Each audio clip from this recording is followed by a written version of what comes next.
31 ವರ್ಷಗಳ ಬಳಿಕ ರಾಮ ಜನ್ಮಭೂಮಿ ಹೋರಾಟಕ್ಕೆ ಈಗ ಮರುಜೀವವನ್ನು ಕೊಡುವಂತಹ ಪ್ರಯತ್ನವನ್ನು ಪೊಲೀಸ್ ಇಲಾಖೆ ಮಾಡ್ತಾ ಇದೆ. 92ರಲ್ಲಿ ನಡೆದಿದ್ದಂತಹ ಗಲಭೆ ಈಗ ಪ್ರಕರಣದ ತನಿಖೆ.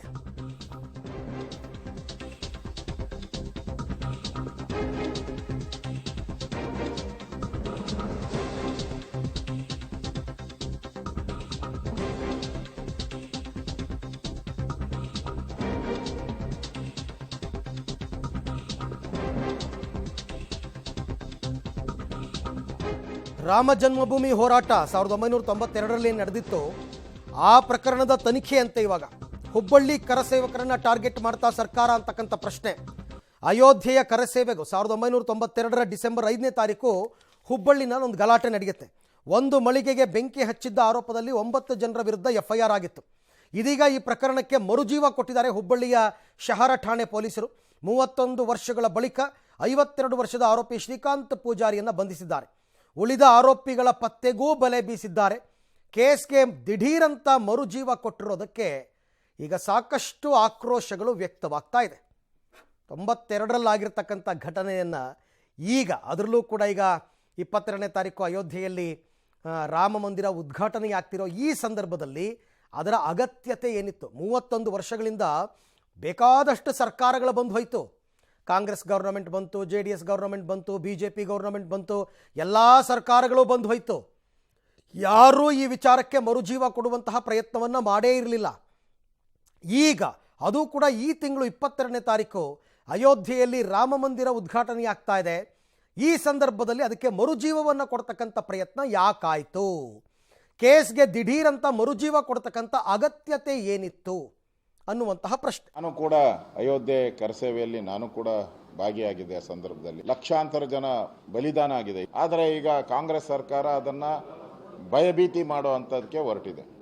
30 ವರ್ಷ ಆದಮೇಲೆ ಹುಬ್ಬಳ್ಳಿಯಲ್ಲಿ ರಾಮ ಜನ್ಮಭೂಮಿ ಹೋರಾಟದಲ್ಲಿ ಯಾರ್ಯಾರು ಪಾಲ್ಗೊಂಡಿದ್ರು ಕಾರ್ಯಕರ್ತರನ್ನ ಅರೆಸ್ಟ್ ಮಾಡಿ ಜೈಲಿಗಟ್ಟಿದ್ದಾರೆ. ರಾಮ ಭಕ್ತರ ಮೇಲೆ ಕೇಸ್ಗಳನ್ನು ಹಾಕೋ ಮುಖಾಂತರ ಅದರಿಂದ ಸರ್ಕಾರ ದ್ವೇಷದ ರಾಜಕಾರಣವನ್ನು ಮಾಡಿದ್ರೆ ಅದು ಪ್ರತಿಫಲವನ್ನು ನೀವು ಅನುಭವಿಸಬೇಕಾಗ್ತದೆ. ಅದನ್ನ ಕೇಸ್ಗಳನ್ನು ಮತ್ತೆ ಅದಕ್ಕೆ ಮರುಜೀವ ಹುಟ್ಟಿಸಲಿಕ್ಕೆ ಮತ್ತೆ ಓಪನ್ ಮಾಡುವಂಥ ಪ್ರಯತ್ನಗಳನ್ನು ಮಾಡ್ತಾರೆ. ಆ ಮೂಲಕ ಹಿಂದೂ ಕಾರ್ಯಕರ್ತರ ಒಂದು ಆತ್ಮಸ್ಥೈರ್ಯವನ್ನು ಕುಗ್ಗಿಸುವಂಥ ಕೆಲಸಕ್ಕೆ ಸರ್ಕಾರ ಮುಂದೆ ಆಗಿದೆ.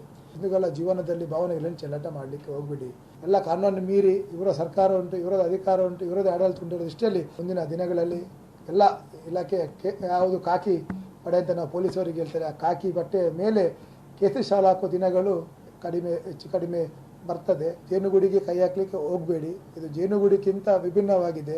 ನೀವೇನಾದರೂ 91ರಿಂದ ಅಂದರೆ ಕಳೆದ 31 ವರ್ಷದ ಹಿಂದೆ ಆಗಿರ್ತಕ್ಕಂಥ ಕೇಸು ಇವತ್ತೇನಾಯಿತು ಗೊತ್ತಿಲ್ಲ. ಇವತ್ತು ರಾಜ್ಯದಲ್ಲಿ ಇರ್ತಕ್ಕಂಥ ಕಾಂಗ್ರೆಸ್ ಪಾರ್ಟಿ ಅಧಿಕಾರಿಗಳ ಮೇಲೆ ಇವತ್ತಿನ ನೋಡಿದಾಗ ಅನ್ಸುತ್ತೆ ಅಧಿಕಾರಿಗಳ ಮೇಲೆ ಒತ್ತಡ ತಂದು ಅವರನ್ನು ಅರೆಸ್ಟ್ ಮಾಡ್ತಕ್ಕಂಥ ಕೆಲಸವನ್ನಾಗಿದೆ. ಒಂದು ಕಡೆ ಇಡೀ ದೇಶ ಇವತ್ತು ರಾಮ ಮಂದಿರ ಶಿಲಾನ್ಯಾಸ ಇವತ್ತು ಆಗ್ತಕ್ಕಂಥ ಸಂದರ್ಭದಲ್ಲಿ ಪ್ರತಿಷ್ಠಾಪನೆ ಆಗ್ತಕ್ಕಂಥ ಸಂದರ್ಭದಲ್ಲಿ ಇಡೀ ದೇಶ ಇವತ್ತು ನೋಡ್ತಾ ಇದೆ. ಎಲ್ಲರ ಕನಸು ನನಸಾಗ್ತಕ್ಕಂಥ ಸಂದರ್ಭ ಬಂದಾಗ ಇವತ್ತಿಲ್ಲಿ ಈ ರೀತಿಯಾದಂಥ ಕುಚೋದ್ಯತನ ಮಾಡುವ ಮೂಲಕ ಅಲ್ಪಸಂಖ್ಯಾತರ ತುಷ್ಟೀಕರಣ ನೀತಿ ಏನಂತೇವೆ ಅದನ್ನು ಪರಮೋಚ್ಚ ಅವಧಿಗೆ ಕಾಂಗ್ರೆಸ್ ಪಾರ್ಟಿ ತೆಗೆದುಕೊಂಡು ಹೋಗ್ತಾ ಇದೆ. ಶ್ರೀರಾಮ್ ಸೇನೆ ಸಂಘಟನೆ ಈ ಕೃತ್ಯವನ್ನು ಬಲವಾಗಿ ವಿರೋಧಿಸ್ತೀವಿ. ಕಾರಣ ಈ ಇಡೀ ದೇಶದಲ್ಲಿ ರಾಮಮಯ ಆಗಿದೆ. ರಾಮನ ಪಟ್ಟಾಭಿಷೇಕ ಹೇಗೆ ಅಯೋಧ್ಯ ಆವತ್ತಿನ ಸಮಯದಲ್ಲಿತ್ತು ಅದೇ ಮಾದರಿಯಲ್ಲಿ ಅಯೋಧ್ಯ ಸಜ್ಜಾಗ್ತಾ ಇದೆ. ಇಡೀ ದೇಶ ಕೂಡ ಅದನ್ನು ಕಾಯ್ತಾ ಇದೆ. ಸೊ ಆನಂದದ ವಾತಾವರಣದಲ್ಲಿ ಇವತ್ತು 31 ವರ್ಷದ ಹಿಂದೆ ನಡೆದಂಥ ಘಟನೆಯನ್ನು ಮತ್ತೆ ಕೆದಕಿ ಇವತ್ತು ಅತ್ಯಂತ ಕ್ರೌರ್ಯತನದಿಂದ ಈಗ 30 ವರ್ಷ ಅಂತಂದರೆ ಹೆಚ್ಚು ಕಡಿಮೆ 70-75 ವರ್ಷದ ವಯಸ್ಸಿನವ್ರು ಇರ್ತಾರೆ.